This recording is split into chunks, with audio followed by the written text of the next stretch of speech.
My name is Amy, and I'm a 34-year-old art conservator. I live on an island called Garrick's 8, which is located in southwest London in the middle of the River Thames. The island is home to 22 houses and is named after the 18th century actor David Garrick. 8 years ago, I made an impulsive decision to move to the island after being priced out of the rental market in nearby Kingston-upon-Thames. The reason this was such a crazy decision is because the island has no land access and can only be reached by boat. I live with my 2 cats, Rambo and Anakin, as well as my dog Lemon. You may think that island life is all sunsets, kayaking and cocktails, but the realities of dealing with Mother Nature, temperamental boat engines and the local wildlife always keeps you on your toes. Join me on this adventure as I renovate my house and garden, learn more than I ever thought there was to know about boating life on the Thames, and jump feet first into all the new experiences coming my way. Welcome to my island life. So you may be wondering why I am dressed as a unicorn. It's because today is Easter Sunday and we are doing a sort of island Easter egg hunt for the children on the island, and I didn't have any kind of Easter bunny costume, so I thought a unicorn would do. So I've just received my drop-off, my little gift bag full of eggs that I need to hide in my garden, and the kids are going to be coming around in about half an hour to hunt all the eggs. So anybody that wants to participate was allowed to say so, and then the parents drop around little bags with the eggs to hide, and then we've got little markers on the door that show the children which houses are the ones that are doing the Easter egg hunt. Let's go and hide some Easter eggs.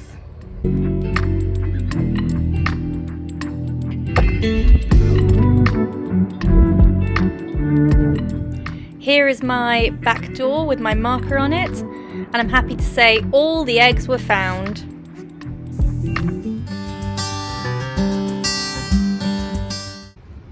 So this is the island communal plot, and it's essentially just a small space between some houses which is just left clear. And the reason that we have this is because, as you can see, there's a shed behind me. That's where our island services come in, so our electricity meters, and that's also access to sewage systems for Thames Water. And it's also an area that's kept clear in case of emergencies, so that if we needed the fire service or anything, they would have a place to come and moor up and be able to safely access the island. The other great thing about this plot is that it is a regular nesting area of a pair of swans. So as you can just see behind my head, this is a spot that they come back to every year for as long as I can remember living here, and they've been sitting on the nest for a while, and I'm hoping that any day now we will see some cygnets. These are mute swans, which are a protected species in the UK. Swans usually mate for life and return to the same territory. Swans mate each year from March to May, and both the mother and the father incubate the eggs. The eggs usually hatch in 35 to 41 days.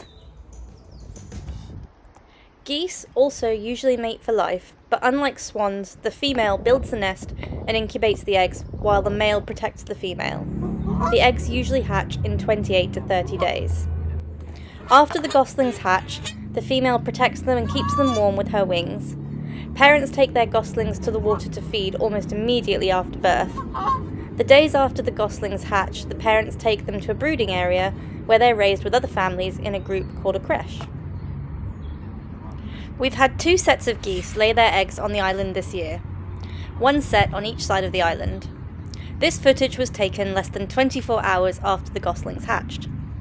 A few years ago, some islanders found a gosling that had been rejected by its family, and after trying to reunite them, and when that failed to find a surrogate for it, they decided to take it home and raise it until it was big enough to fend for itself and return to the wild.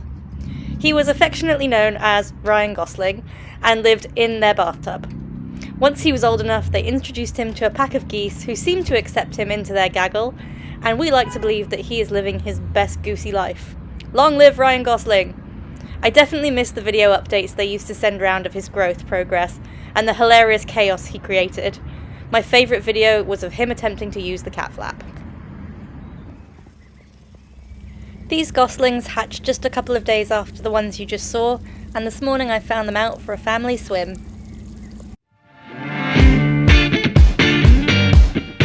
So it's finally sunny today, and today is deck day. So first thing to do is to install the support beam at the back, not forgetting that whenever I cut an edge of my support beam that I need to seal it so that it protects it against rot and moisture. And then once the support beam's on, I can start cutting deck boards and laying them and installing those. And hopefully it is as simple as that. I will try to measure twice, cut once, and here's hoping that I have enough deck board to do the whole thing. Otherwise that'll be a problem. Let's go. Okay, so I've already run into my first problem. I cut my support beam, which is gonna be fixed onto the back here. But what I realized is that when I take my level to figure out what height I need to put it at, I've realized that I've not dug deep enough. So I now need to take up all the weed membrane and then basically dig down quite a lot deeper. Is that going to give me anything to drill into to fix my support beam? Not really sure. Guess we'll find out.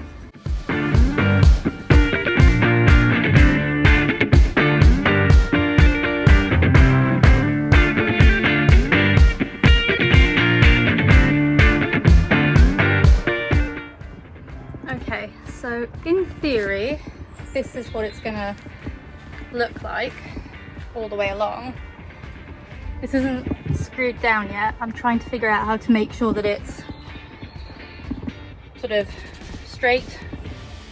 I ran into some issues with the support beam at the back not having a lot to screw into because it's quite damp and wet and rotten. I've solved that by just putting in a lot of screws. So hopefully the front beam will be enough to kind of hold everything. I mean, really this is just to be used for plant pots or, you know, the occasional sitting on, but yeah, I don't know, I might look at maybe putting some bricks in the middle, down the middle, to add like an extra layer of support.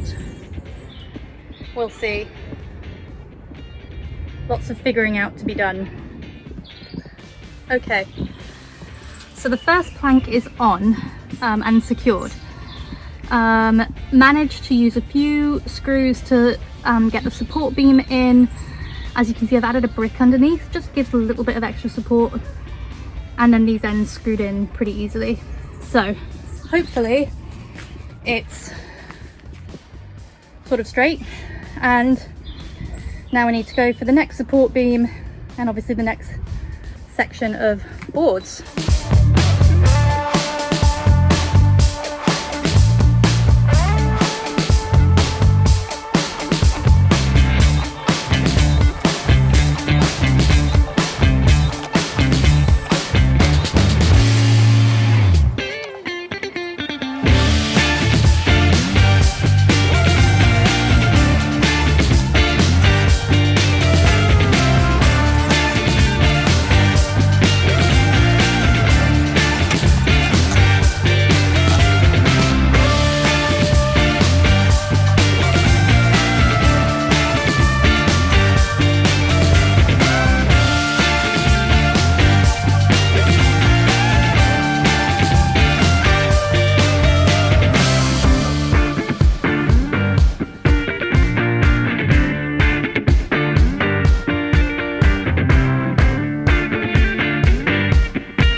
So I've currently made it to the halfway point of the deck.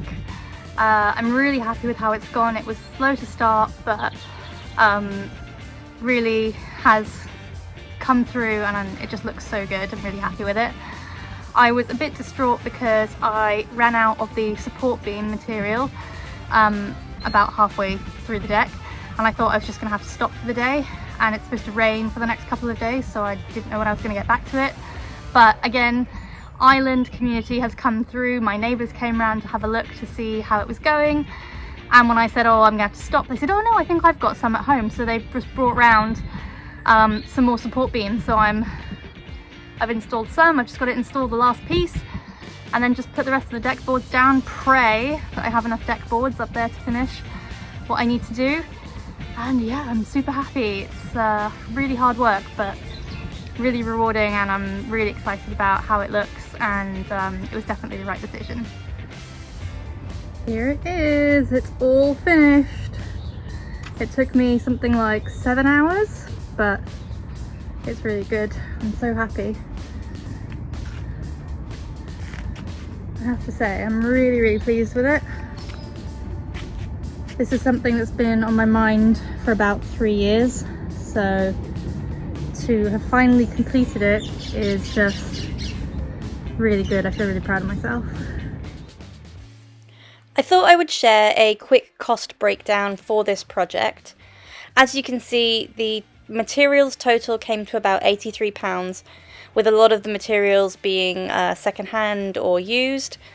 And then I estimated that if I had paid for labour, it probably would have cost in the region of about £600.